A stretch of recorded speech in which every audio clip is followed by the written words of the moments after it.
अब प्रभु कृपा करके बता रहे हैं कि हमारी माया से तुम कैसे बचोगे।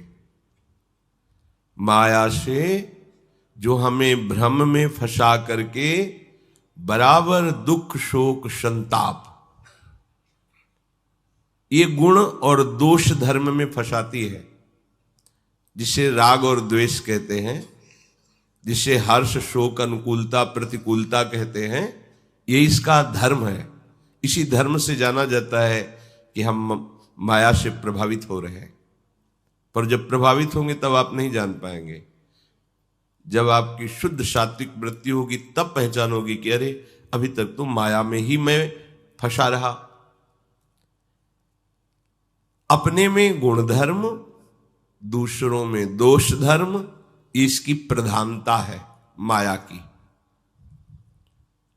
और जब दूसरों में गुण धर्म और अपने में दोष धर्म, यहां से भक्ति प्रारंभ होती है। मैं तृणादपिषु नीचेन, बहुत नीच हूं, क्वाहम तुच्छा परम अधमा प्राण्यो गर्ह कर्म, यहां से भक्ति प्रारंभ होती है।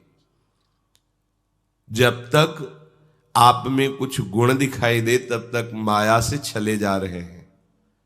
और जब आपको ऐसा लगने लगे मेरे जैसा अधम कौन, पर मेरी प्रियाजू की कृपा है, बस अब यहां से प्रारंभ होता है माया रहित मार्ग। जब तक रागात्मक वृत्ति कोई अच्छा लग रहा है, द्वेषात्मक वृत्ति कोई बुरा लग रहा है, तब तक आपका अंतःकरण त्रिगुणात्मिका माया से प्रभावित है। इससे कैसे बचा जाए, माया के प्रभाव से कैसे बचा जाए, तो स्वयं श्री भगवान कह रहे हैं। श्री भगवान कह रहे हैं, हे प्रथानंदन अर्जुन, तुम मेरे चिंतन का अभ्यास करो। जहां परम पदवी की प्राप्ति की बात आती है, वहां श्री भगवान चिंतन शब्द का प्रयोग करते हैं। बहुत से श्लोकों में चिंतन, चित्त वृत्ति का निरंतर प्रभु में लगे रहना ही चिंतन कहते हैं। इसीलिए अभ्यास शब्द कहा है कि चिंतन होना कठिन होता है।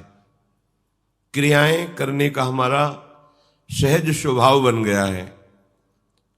बड़े भाग्यशाली हैं जो भागवती क्रियाएं स्वीकार करके प्रभु की प्रसन्नता के लिए करते हैं।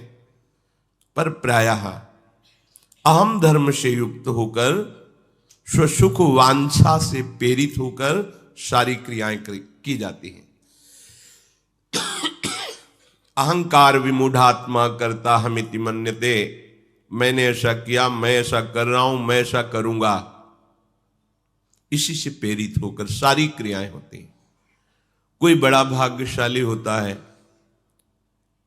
जो श्री प्रियालाल का शरणागत होकर नाम जप करना, वाणी पाठ करना, नाम कीर्तन करना, प्रियालाल की सेवा की भावना रखना, प्रियालाल के समर्पण करने के लिए ही सारी चेष्टाएं करना, ये तो बाहरी बात है। जो अंतर में प्रवेश करेगी, ये अभ्यास है बाहरी। यदि इसका अंतर में प्रवेश नहीं हो रहा तो अभी अभ्यास में त्रुटि है। ध्यान से सुनना, आपका भागवतिक अभ्यास चल रहा है और आपका चिंतन भागवतिक नहीं है तो अभी त्रुटि है। खोजो, कोई धर्म विरुद्ध आचरण है आप में, कोई पापाचरण है, कोई मनमुखी चाल है जो आपको आपकी भागवतिक क्रियाओं का जो फल है वो नहीं प्राप्त होने दे रहा। भागवतिक क्रियाओं का क्या फल है? सब साधन कर यह फल सुंदर, प्रभुपद पंकज प्रीति निरंतर। अपने आराध्य देव में एक एक चित्त की वृत्ति का समर्पित हो जाना, ये समस्त साधनाओं का फल है। मुरारी पादार्पित चित्त वृत्ति है, एक एक वृत्ति कृष्णाकार, एक एक वृत्ति श्यामा श्याम के चरणारविंद में। यदि चित्त वृत्ति विषय चिंतन में है, चित्त वृत्ति क्रियाओं की नाना प्रकार के नानात्व के चिंतन में है, तो अभी हमारी साधना में, उपासना में त्रुटि है। अभ्यास योग युक्तेन क्या चेतसा नान्य गामिना, आपका चित्त पंग हो जाए, जाए ही ना, जाने की सामर्थ्य ही ना रह जाए, यह है साधना का स्वरूप। भगवत प्राप्ति क्रियाओं से नहीं, चिंतन से होती है। सत क्रियाओं से असत क्रियाओं का त्याग और सत क्रिया के फलस्वरूप आराध्य देव के चरणारविंद की चिंतन वृत्ति का जागृत हो जाना, ये साधना का फल है, ये उपासना का फल है। गदगद सुर नयना सजल, दंपति रस रहे भीन, यही गति वृंदा विपिन में फिरे प्रेम तन लीन, ये सब साधना का फल है।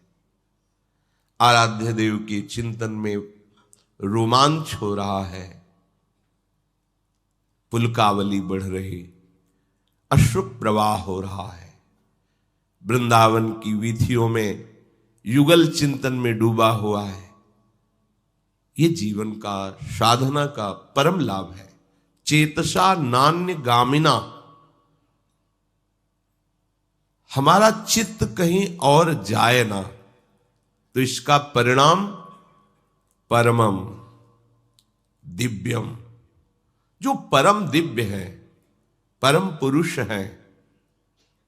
हे पार्थ, बार बार चिंतन के प्रभाव से उनकी प्राप्ति हो जाती है। पुरुषम परमम दिव्यम याति पार्थानुचिंतयन, अनुचिंतयन, जो चिंतन कर रहे हैं बार बार, अनुमान बार बार, अनुस्मरण, बार बार स्मरण करना, बार बार चिंतन करना। अगर हमारा आंतरिक चिंतन प्रभु में नहीं हो रहा है, तो हमें बहुत विकल होना चाहिए, संतोष नहीं होना चाहिए इस बात में। क्योंकि अगर संतोष कर लोगे साधना में, तो साधना रुक जाएगी। संतोष सुख दुख में, जैसी परिस्थिति आई है, चाहे वो सुखद हो या दुखद, जथा लाभ संतोष सदा, काहू सो कछु न चाहोंगो। मेरे आराध्य देव ने जैसी मेरी परिस्थिति की रचना कर दी है, विधान कर दिया, उसी में मैं संतुष्ट हूं। ये सुख दुख के लिए, भजन के लिए नहीं। भजन के लिए तो इतनी व्याकुलता चाहिए, तद विस्मरणेन परम व्याकुलते थी। यदि कहीं आधे पल के लिए भी आराध्य देव का किसी कारण से विस्मरण हो रहा है, तो परम व्याकुलता आ जानी चाहिए।